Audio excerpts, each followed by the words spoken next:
Welcome to It Takes Two. I'm Blair. I'm Chris. And today we'll be talking about Life After Lockup, Season 5, Episode 42. Listen, I need y'all to subscribe, like, share, comment. Let's get going with this episode. I don't know what I was going to say, but let's go.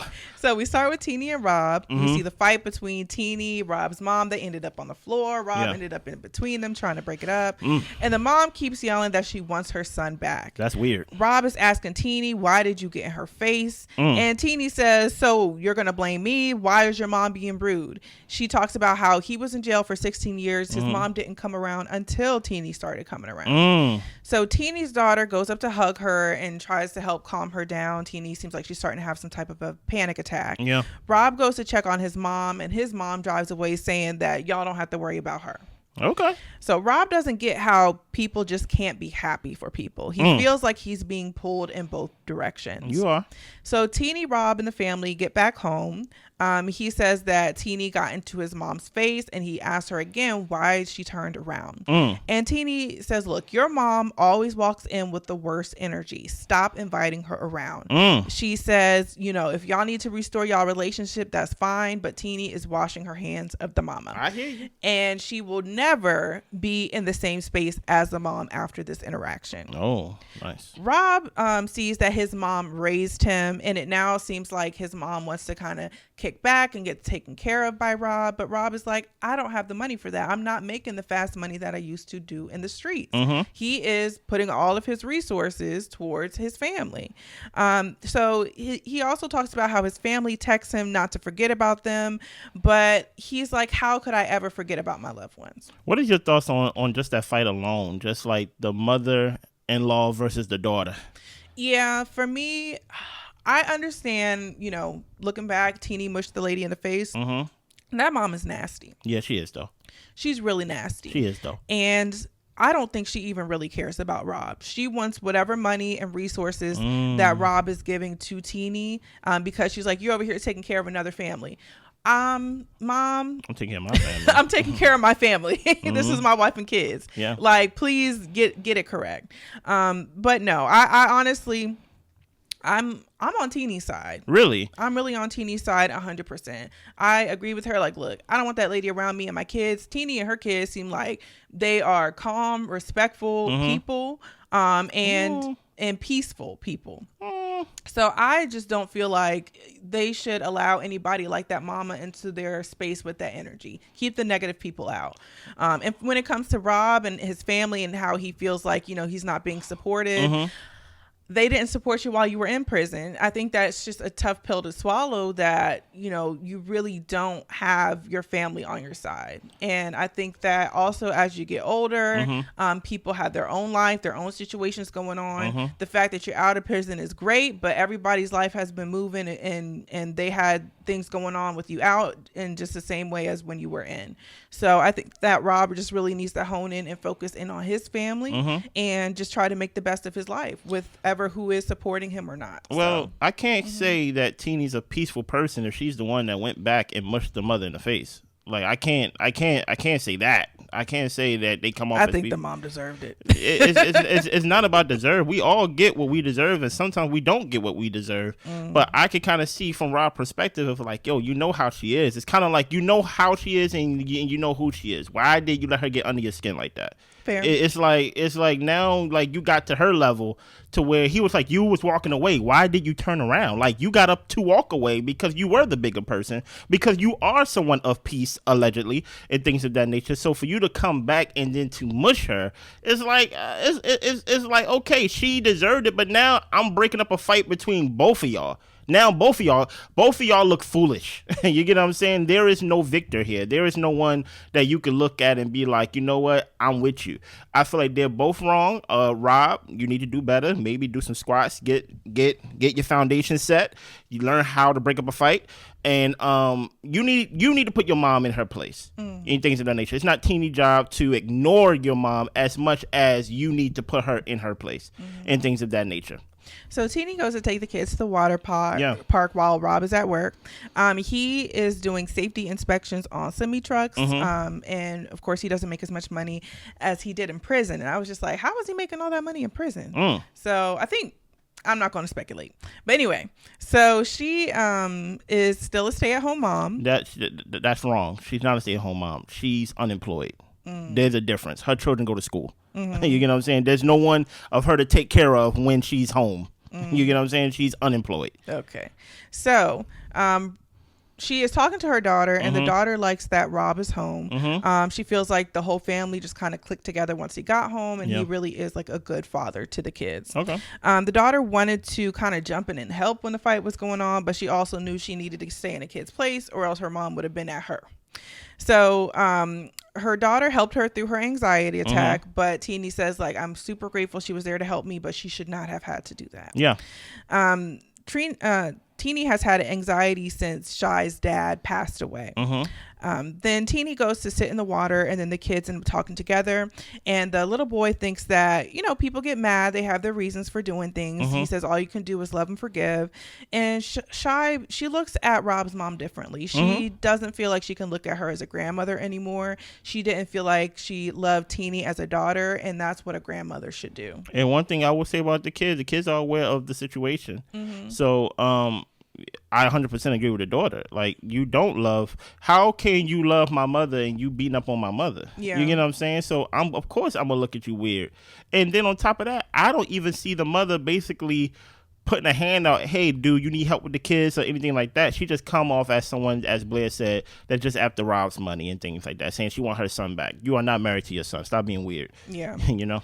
So next we move on to Justine and Michael. Okay. So Justine brings up the vasectomy. Michael says no. He's not doing that. Michael says, look, you're already going to be there. You're already going to be open. You might as well get your tubes tied while you're there. Okay. He says that he doesn't want something wrong to happen to where his D doesn't work. Yeah. He is not going to get the vasectomy. Yeah. Now, here's the thing about that. I don't think it has nothing to do with, I think the vasectomy is going to go wrong. He's like, if we break up, I want to be able to be with somebody else and give them kids. You already got a lot of kids and things of that nature. And you, guess what? Your tubes gonna be there. Just tie them up, because at the end of the day, if they're tied or not, there is a window where women can have kids and things of that nature. I think he just basically like, just in case it don't work out, I want to be able to still have kids. Yeah, and he said by the time I'm 70 something, I might want a child. And she's like, with who? Exactly. He's like, the new girl, I guess. Obviously not her. You get what I'm saying? Yeah. So Justine was driving around doing errands. Yeah. She gets. Oh wait. No, I'm sorry. So Justine is getting the kids off to go to school first. Okay. So Michael is happy to be at work sometimes because he can just get very frustrated and angry with the people in his house. Being on parole, he has had to get a job. And it sometimes just is discouraging because fellow rappers will see that he has a day job when rapping is a full-time job. And that kind of makes him feel away. Okay. Well, Justine gets a call while she's out running errands, and her son is calling, crying, asking her to come home. Yeah. So Justine calls Michael. They both get to the house, and they both confront the kids. So Santana has high-functioning autism, and sometimes he has a hard time communicating his emotions. So one thing I did appreciate is that they were both calm. They didn't get worked up because he was worked up, and I think that's probably because they know how he can be. So they were like, we're going to get there, and we're actually going to see what the situation is when we're there. Yeah. So apparently Santana threw his phone because his brother was bullying him, which was Michael Jr. And Michael said that he was saying out-of-pocket stuff. He kept comparing their parents to each other, like his mom versus their mom and all that type of stuff. And Michael ends up grounding them both. He's like, he is frustrated that he can't get through to them. He ends up punching a hole in the wall and walks out because he needs to cool down. Hey, listen here, man. Very cheap walls, by the way. I would say this. He's not mad about the kids. He's mad about the money. Yeah. Like that's basically what it comes down to. He, because of his parole, one thing he have to do, he have to get a job that gives him a W-2 form and things like that. And he's like, I'm so used to being in the streets to where I can get this money in 1 hour. You get what I'm saying? So he living in Vegas and he got a lot of kids. He got a new one coming. You get what I'm saying? He's getting called home from work. Things of that nature. Losing money like that. So, exactly. so it's like Justine seemed like she can't do nothing without him. She said, "Hey, when you get there, don't go inside. Come to we go in together. By the way, get the baby out the back of the car." You know what I mean? So like it's frustration. I don't think he was mad at the kids. I think he was just mad at the whole situation, and he's under a lot of stress as someone who just came out of prison years ago and trying to live a straight and narrow life, but straight and narrow don't pay the bills. It seems like. Fair. So we meet Melissa and Louie, Okay. who are new couples to the show. Okay. So he is working at a pizzeria, a smoothie shop, and he's also a personal trainer. Yeah. It has been a hard time finding a good job because of the background checks that are involved. And that's why he got to do 3. So he wants them to do a polar plunge together so that way she can show her level of commitment to him because that's something that he's always wanted to try. She has had past relationships where guys have left and disappointed her, and she fears that if she loses control, something catastrophic will happen. Yeah. They end up doing the plunge, freezing. They end up getting out the water. He was like, I couldn't even get in all the way. He was like, I got up about waist level. So the whole time you didn't even you did it and didn't do it at the same time. Exactly. Okay. So what is your commitment to yourself? So now she's saying that she thinks she deserves a ring. He knows that she wants to get engaged, and it was always a plan for when he would get out of prison. And she's talking about, maybe we can do it within the next few months, but he doesn't feel like it should be scheduled. He says that it will happen when the time is right. And he also needs time to save up for the money. So she would want a 2-carat diamond ring. And he is talking to her about, our relationship was built up on patience. And she was like, waiting. Okay. Patience from me. He is confident she's the one, but he has never had money in his life. In the past, he's always spent money on drugs. The most money I think he said he ever had saved up was like $3,000. Wow. He is learning to save money and build up his credit. But what she doesn't know is that he has been saving for the ring for about 1.5 years. Louie ends up calling his mom to tell her that he wants to propose to Melissa, and mom has her reservations. She says that it's going to be a lot of money getting the ring that she wants. He knows that he'll be using his entire savings in order to get this ring for her. Don't do that. And the mom offers up her ring. She's like, look, I got a ring that I'm not using. The mom was married 3 times. And she was like, y'all can have one of my rings. Facts. And she tells him not to be stupid and overspend on the ring. The mom also offers to move back to New Jersey if he needs her. And he's like, Mom, I'm grown. I got to make my own decisions. And she tells him, fine, I respect it. But send that ring. Okay? Exactly. like, listen here, don't spend too much money on a ring. Not like 2-carat ring. If you want a 2-carat ring, buy a 2-carat ring yourself and things of that nature. You're not gonna propose to yourself. I guess you can request the shape and things of that nature, but at the end of the day, it's really up to the guy. And I feel like if she want to be with him, right? If she want to be with him with his past and things of that nature, even though the mother have concerns about her and them together, with him having 3,000 or the most he ever had was 3,000. I don't even know if he got 3,000 now. Why would you deplete your savings to get a ring? She knows who she is. She knows the struggle. She know you got to be Smoothie King cashier. She know you got to be pizzeria guy, and she know you got to be a personal trainer. And she know that it's hard for you to get a job. And if she can't be with you and love you for what you can get her, I'm not saying get her a cheap ring, but I'm saying don't deplete your whole savings for the ring. I agree. I feel like people can be so unrealistic sometimes. Like, y'all are not in the position to be blowing money on rings. Like, maybe when years later come down the line, you guys have more money and success, maybe you can do a ring upgrade. But I'm like, you guys got to be realistic about where you are and where your money really needs to go at this point in your life. Facts. So next we get to Bianca and Daniel. Okay. She feels that Daniel owes her. Oh my She goodness. has done a lot. And she still wants him to get her the coffee. He's like, I ain't getting you the coffee. You can get up and get the coffee your doggone self. I made breakfast. She just and he asked her, what do you mean by I owe you? And she doesn't feel that he has been able to provide her with anything. And he says that he made breakfast. It's his first day out. Like, can you give me a break? So they are going to meet his parole officer to see if he can parole to the apartment. She feels that it would be easier for him to relapse at a halfway house, and he says that environment does matter. I'm just like, you should have thought about that before living with her, who likes to go party and drink. I'm about to say, the halfway house may actually be better for you, because she said, I'm going to drink and do what I want to do because I'm young and I like to have fun. Yeah. That's what she said. So we get to the parole office. Bianca was not allowed inside, but she wanted to meet the parole officer just to let them know that she's a good person, so that way Daniel can stay with her. So she's waiting outside. The parole officer and Daniel end up coming outside, and basically all he wanted to know if she had been arrested before, if she's on any type of parole, and she's not. So the parole officer says, okay, y'all are good to stay in the apartment. We'll have somebody come to the house in about a month to do just like a home investigation. And they are just relieved that everything has worked out. They talk about how they didn't use protection last night, and he thinks that they should get a plan B.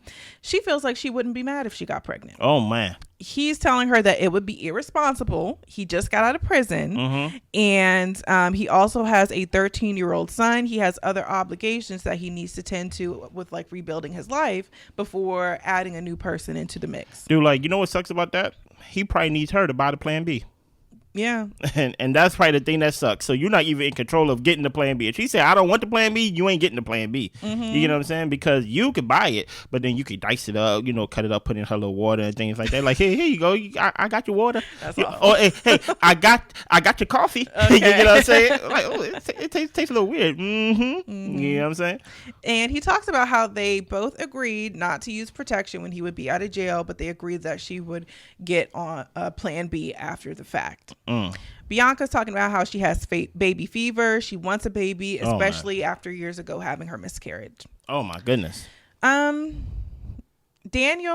I think he thought he won the lottery with getting Bianca because she has some money. But I think he's realizing slowly but surely how immature she is and irresponsible she is. So whatever Bianca chooses to do is kind of what's going to happen. So I hope that she decides to get the plan B so that way y'all don't have a child that y'all are trying to raise and on top of him getting his life together. But at this point in time, I mean, hey, you chose Bianca. This is who Bianca is. I actually think it's worse. I think he's actually at risk of going back to jail being with Bianca. Possibly. Bianca seemed like the type to call the cops on him. I can see that too. Like to be like, oh my goodness, you're not doing what I want. You know what? You owe me. I am the reason why you out. I am the reason why you in this apartment now in the halfway house. I see her definitely playing the white girl card, crying on the phone. He hit me or just doing something to put his life back in danger in jail and things of that nature. I wouldn't trust her one bit. Me neither. Next, we've got Z and Troy. What's up, Troy? So Troy is walking down the street with his ankle monitor and all black with a pink do-rag. Now, stop right here for a second. Troy, I saw how you was on YouTube or Facebook Live, I think it was, where he was crashing out and things like that, talk about how much he a gangster. Oh, yeah, he about that life. Oh, yeah, he about that life. And Zuri in the background cheering him on, blocking people who's basically telling him, hey, you should get offline and things like that, get your life together. It looked like he was drugged up. Like his eyes was bugged out. You get what I'm saying? Hey, Troy, you need to get your life together, okay? Because you seem like you about to crash out for real. You get what I'm saying? But let's keep going. He feels that if he communicates with his wife needs to communicate with him. Okay. And this whole debacle of the rent not being paid and him just finding out is no communication. So Z is driving around to find him. She just wanted him to know about the finances. She thought she was doing the right thing by telling him and doing what she was supposed to do. She doesn't know who he called or where he's trying to go. So we know that Z cheated on Troy in the past and is always in the back of her head that he could do the same thing to her. Guilt. So Troy's friend Trey pulls up. That's who he ended up calling, his friend from basically childhood. And he just needed somebody to talk to. Facts. So he fills Trey in on the situation. Troy talks about how he doesn't want to have money issues. He's like, I ran in the streets, but I was not from the streets. He would go to the streets to make some fast money. And he feels like if he is backed into in a corner and he doesn't have any other options, that's where he's going to turn. Unfortunately. So Trey tells him not to go back to that. That's not where you want to be. You don't want to end up back in jail for doing something stupid. Troy at one point doesn't really know which way he's going to go, but eventually he says that he is going to try to find a way to make the money the right way. Yeah. So he ends up getting back to the house. Z asks him where he went, and he explains to him, he went to go talk to Trey. Z asks him why he's always walking out on her. He says that he needs time to think, so he goes out to walk. She tells him that he needs to communicate. He's like, well, it seems like you only want to communicate when you feel like you want to. Yeah. Z says that if he is choosing the streets, then he can be out in the streets. She'll kick him out and he can do whatever the hell he wants to do. And he says that he cleared his mind. He's not going to do nothing crazy. So Z apologizes for not telling him about the rent being behind sooner and getting them into this situation. What are your thoughts? Not too many thoughts. I mean, I just feel like I can halfway understand why Z didn't want to tell him, because he was just getting out. He probably had a lot on his plate in his mind already. And maybe she thought that she could figure things out and work something out. But yeah, if you've been the type to cheat and lie already, it's best for you just to be upfront about everything. And then also with Troy, I do think that he needs to stop walking away from her. I think that he should try to communicate and have conversations with her. But at the same time, I'm like, Z can be a lot. She has proven herself that like you can't talk to her sometimes. I know sometimes you really cannot talk to her. So I'm just like, sometimes it probably is best to go for a walk than to like bust a hole in the wall. Yeah. But I think that they just need to find a healthier way to communicate with each other. Yeah. Especially seeing that Facebook Live or like whatever they was on. I'm like, oh, Troy, you ain't as calm and collected as you seem to come off on these shows and things of that nature. You said you're a gangster. You really get all this money. You got money and things of that nature. So it seemed like y'all just crash out dummies together. Maybe there's a side of you that we haven't seen yet that like, oh, y'all really crash dummies together. So we gonna leave y'all to crash out.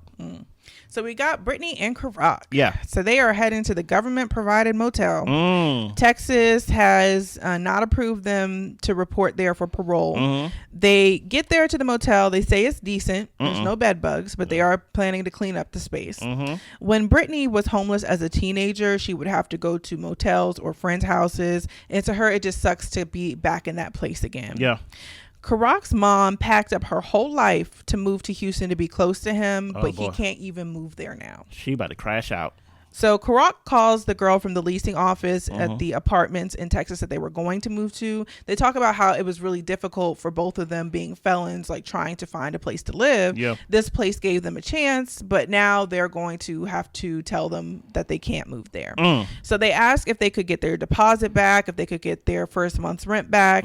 And they tell them, no, we have to hold the place, for you guys. So you're not going to get a refund. Oh, no.